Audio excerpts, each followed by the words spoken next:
नमस्कार, अटल मत न्यूज मध्ये आपले सहर्ष स्वागत आहे.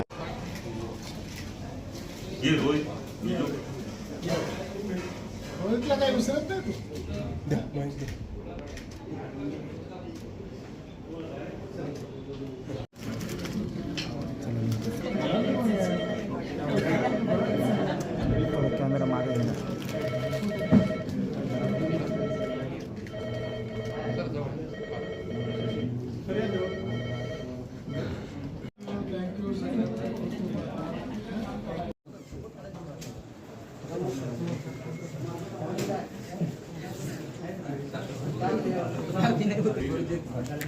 तर काय सांगाल आज तुमचा वाढदिवसानिमित्त विविध सामाजिक उपक्रमातून साजरा करण्यात आला, काय सांगायचं?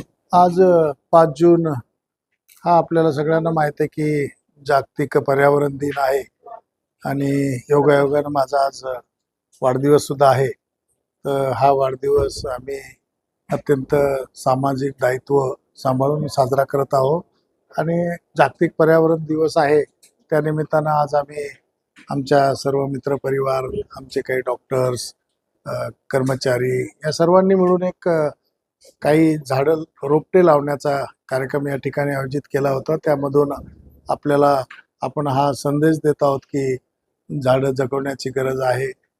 पावसाचं प्रमाण कमी होत आहे आणि झाडापासूनच आपल्याला ऑक्सिजन सुद्धा मिळतो. तर त्यामुळं झाडं आपल्या परिसरामध्ये असणं, संस्थेमध्ये असणं, बाहेर शेतामध्ये असणं किंवा गावामध्ये असणं. आपण जर दिल्ली असेल, हैदराबाद असेल, बँगलोर जर बघितलं तर त्या ठिकाणी झाडांची खूप मोठी संख्या आहे आणि त्यामुळं त्या ठिकाणी पर्यावरण एक संतुलित राहण्यासाठी, त्या ठिकाणचं तापमान कमी राहण्यासाठी त्याची मदत होते. तर या माझ्या वाढदिवसानिमित्त आज जागतिक पर्यावरण दिवसाचं महत्त्व ओळखून आपण सामाजिकदृष्ट्या हा वृक्षारोपणाचा कार्यक्रम हाती घेतलेला आहे. सर, तुमच्या कार्यकाळामध्ये घाटीचा खूप मोठा कायापालट झाला, कसं बघता साहेब, कशी मदत? नाही, हा कायापालट निश्चित झालेला आहे बऱ्याच अंशी, परंतु तो काही माझ्या एकट्यामुळे झालेला नाही.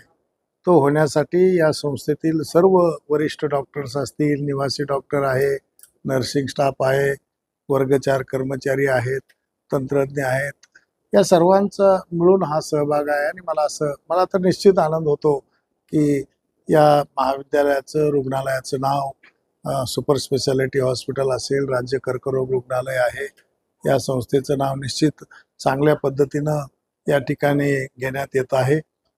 आम्ही अनेक वर्ष ऐकायचो की 70ची घाटी, 80ची घाटी, तशी घाटी राहिली नाही.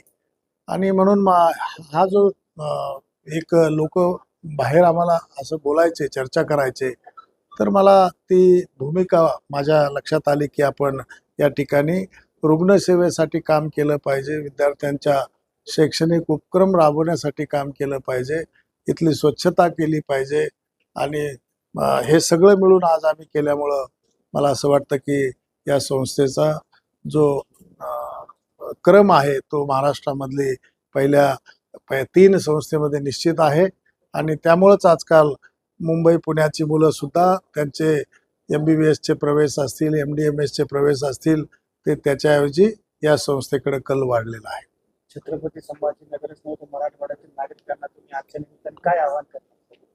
मी या निमित्तानं निश्चित असं आवाहन करेल की आपण पर्यावरणाचं संवर्धन केलं पाहिजे, वृक्षारोपण केलं पाहिजे, झाडं वाढली पाहिजे, ऑक्सिजनचं प्रमाण वाढलं पाहिजे आणि आपल्या आरोग्याकडे सुद्धा लक्ष दिलं पाहिजे, जेणेकरून आपल्याला दवाखान्यामध्ये जाण्याची वेळ येऊ नये. परंतु जर आलीच तर मी आणि माझी सर्व संस्था त्यांच्या आरोग्याची काळजी घेण्यासाठी सक्षम आहोत.